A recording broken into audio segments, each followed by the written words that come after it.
It was a big day for actor Sanjay Dutt. Baba! Baba! Baba! The cameras were stationed outside his house. He was about to surrender. Baba! Baba! When a bolt from the blue changed not just the headlines, but also the way the nation viewed the gentleman's game.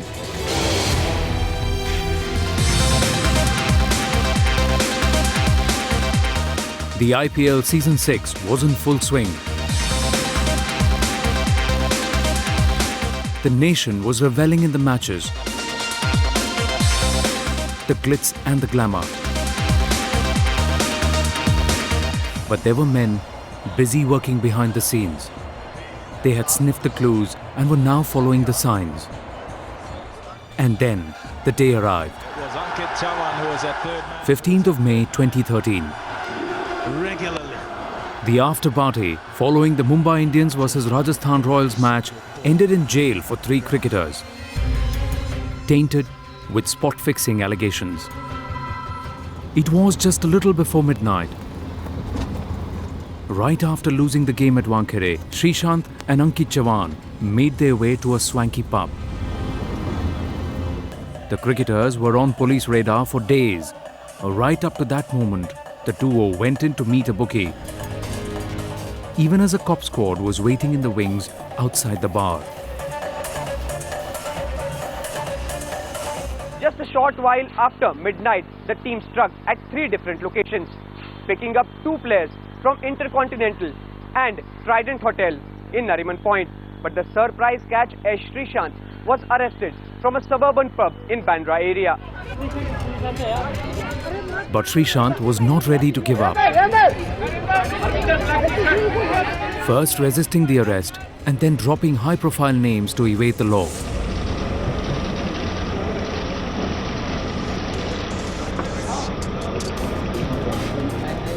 After spending half an hour at the pub, the third cricketer, Ankit Chavan, left the bar, and one of the police teams began tailing him. When he reached the hotel, Chavan was nabbed too. In the next 24 hours that followed, an entire multi-crore mega fixing scandal was exposed.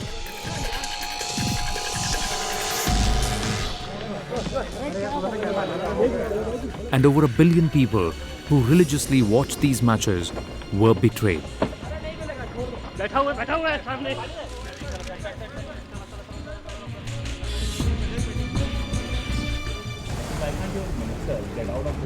The spotlight was now firmly on the Delhi police, and they were ready with their armory.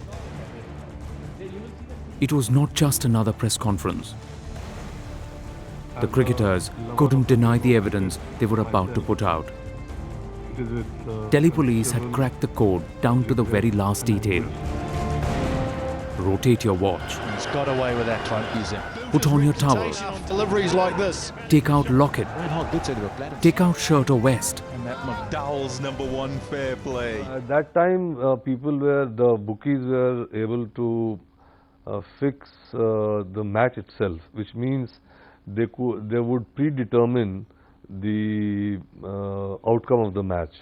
Here we are talking about a short-term outcome. For instance, how many runs will go in an over, whether a certain ball will be a no ball or not. So that is spot fixing. They thought they could get away. They thought they could fool the nation. But their secret was now out, and the nation was left stunned. Codes were established. And Sreesanth, Chavan and Chandila became the faces of the fixing scandal in India. In this tournament, sir. Bowling all right there. Not on this occasion. For many, these men were their heroes. They looked up to these cricketers, but they had been betrayed now. And soon, much more was about to change. Soon, a complex web of bookie-player nexus was about to be exposed. We waited. We waited for the second match and we waited for the third match. And all the 3 players who we thought had been compromised had delivered on their promise. Only then did we go in for arrests. With no checks and balances in the IPL, the players were getting more brazen and bold with each passing day. If Chandila was talking to 4 sets of bookies by using 3 mobile phones, Jiju, who was representing Srishant, demanded 80 lakh rupees from the bookies for the next match. The police have so far recovered 20 lakh rupees from Chandila. They have also said that Srishant spent nearly 2 lakh rupees in less than an hour while shopping in a mall in Mumbai. The nation was still reeling under shock when the spate of arrests began. What began with 3 players had now snowballed into a national scandal.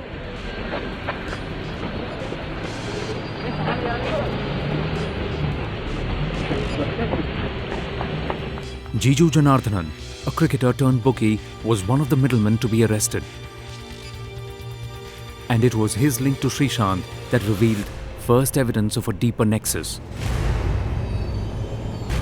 So far, not many in cricket circles had heard of Jiju Janardhanan.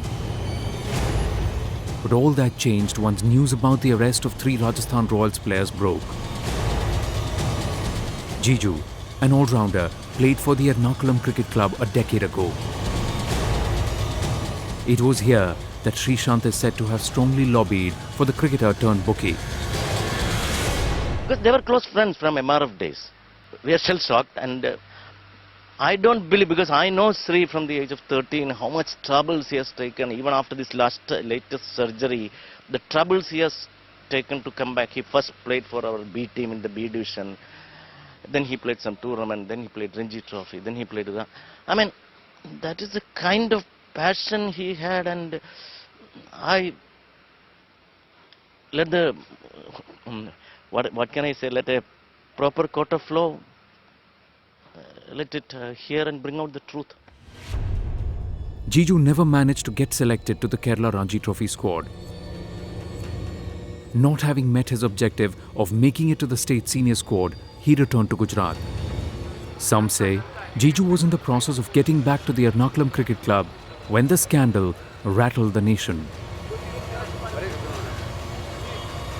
The Times Now investigation had proved beyond doubt that it was indeed Srishant who had brought Jiju down from Gujarat to Kochi, introduced him to the ECC club officials and teammates.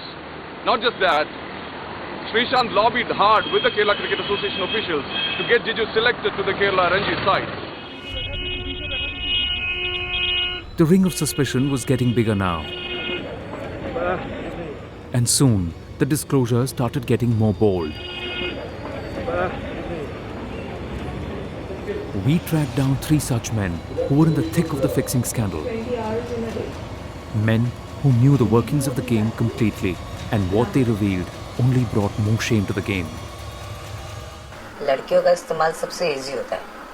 किसी player के contact में जाना है तो भी लड़की है, लड़की एक जरिया बनती है. वैसे हम करोड़ों रुपए दें, प्लेयर अगर नहीं आना चाहे तो नहीं आता. लड़की एक जरिया होती है. लड़की से हमको बहुत से फ़ायदे होते हैं. हमारे पैसे बचते हैं, इजी काम हो जाता है, अच्छे से होता है, इजी, इतना टेंशन नहीं रहता और हम भी बच सकते हैं इससे. The world of shame and sleaze was now exposed. Honey traps used to lure players into the world of fixing.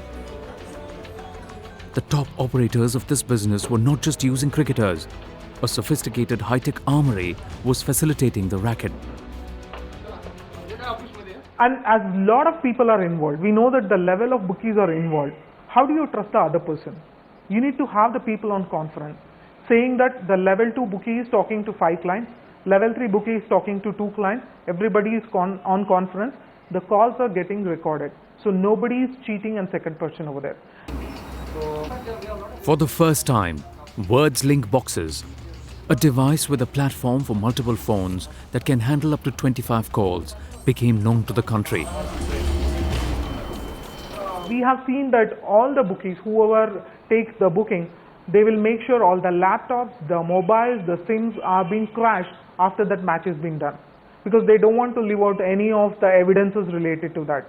Because they know that whenever a person or a one level of bookie is being caught, it's not only him. There is a big chain, big network behind him. But this was just the tip of the iceberg. जैसे मुंबई के अंदर बड़े-बड़े booking के नाम बताइए, कौन से नाम हैं जो आम बड़े लेवल में सबको पता है ये बुकिंग. जो 2 अरेस्ट है सबसे बड़े बुकी ही है वो लोग, मेट्रो है, कोठारी है, फिर बाकी बहुत सारे नाम हैं। और मेन तो सब हवाला ही होता है ना, आखिर पूरा हवाला रैकेट है ये। ऐसा दुबई से आता है, दाऊद इसमें मेन इन्वॉल्व है, जहाँ से पैसा आता है। The system was very sophisticated and the money trail was traced all the way to Dubai. The link to Dawood was now clearer than ever. With the identification of top bookies in India, Pakistan and Dubai and heavy transactions between them and the players through the Hawala channel, it became clearer that a substantial amount of earning out of betting in matches that is fixed was making its way to a certain influential bookie based out of Dubai, Sunil Abichandani, who was running the entire betting syndicate on behalf of the D gang. In fact, it's an open secret that one of the illegal activities the underworld Don indulges in is to fix matches and earn out of them. One man sitting all the way in Dubai could be running this mega fixing scandal, using a string of players and bookies to possibly fund terror activities. But these cricketers, out of sheer greed, had fallen prey. But even as the police was busy lapping up the praises, came another shocker. As early as 2003, Dawood's brother Iqbal Kaskar had informed the Mumbai police about the fixing menace, but they chose to sit on the explosive evidence for a decade. 10 years ago, just after being deported to India, Dawood Ibrahim's younger brother, Iqbal Kaskar, had sung like a canary before the Mumbai police, giving them detailed information of how the entire betting syndicate was being run under Dawood's supervision. He had in fact also named 3 top cricketers of that time who, according to his claims, had direct links with the gang. But despite this shocking revelation, the Mumbai police chose to sit on these incriminating information. A scandal so big, a plan so enormous, and the BCCI wanted India to believe it was a case of a few rotten eggs. And there was more muck to come out soon. After due deliberation, we have come to the conclusion that there is evidence of his involvement in the offence that we are investigating.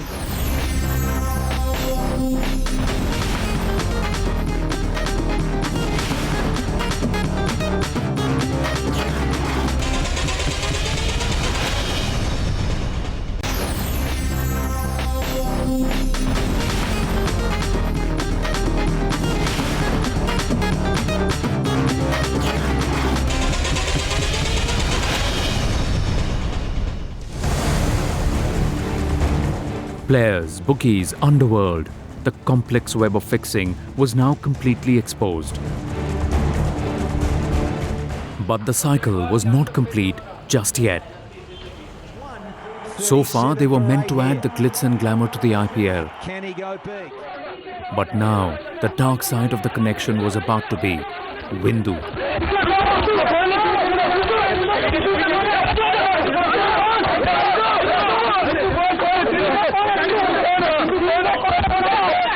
Windu Dara Singh, a reality TV star and a friend to some of the biggest names in Bollywood.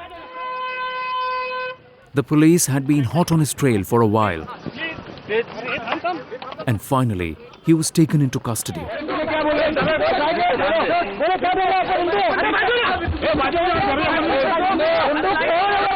Suddenly, Bollywood was no more a spectator.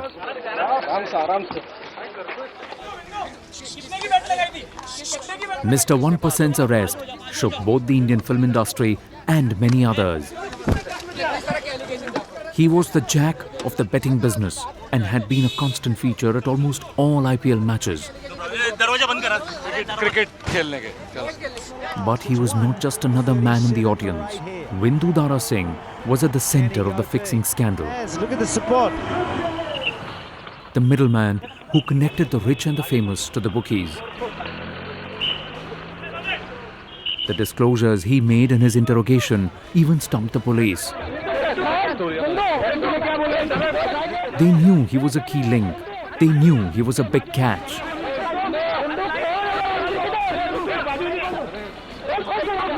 Soon, Vindu started singing like a canary in custody, and now, under the scanner, were many more big names. It was clearly not just him.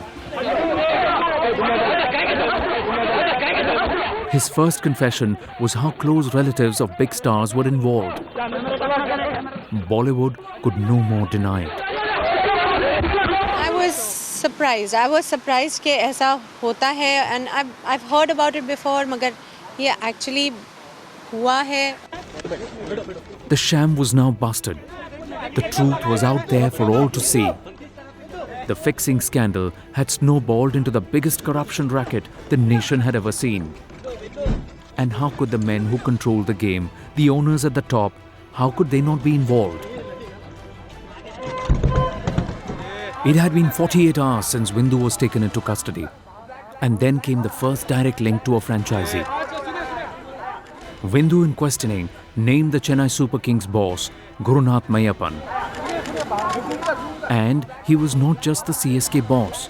Gurunath was the son-in-law of the BCCI chief N. Srinivasan. This was possibly the biggest revelation in the case. And soon, the man in the eye of the storm went off the radar. 24 hours after the revelations, the Mumbai police had enough evidence to issue summons now. But what unfolded outside Gurunath's house in Chennai can only be termed as unfortunate and embarrassing. Yes, Mumbai police is at Gurunath Mayappan's doorstep. Where are you from Mumbai police? Live video. Where are you from Mumbai? The cops were literally begging for access to the CSK boss outside his residence. But Gurunath was nowhere to be seen. And it was not just him. The BCCI chief too went absolutely silent. Sir! Sir! What were they hiding? What were they so scared about? But the cops were not willing to relent. Almost immediately a deadline was set, and Gurunath could no longer evade the law.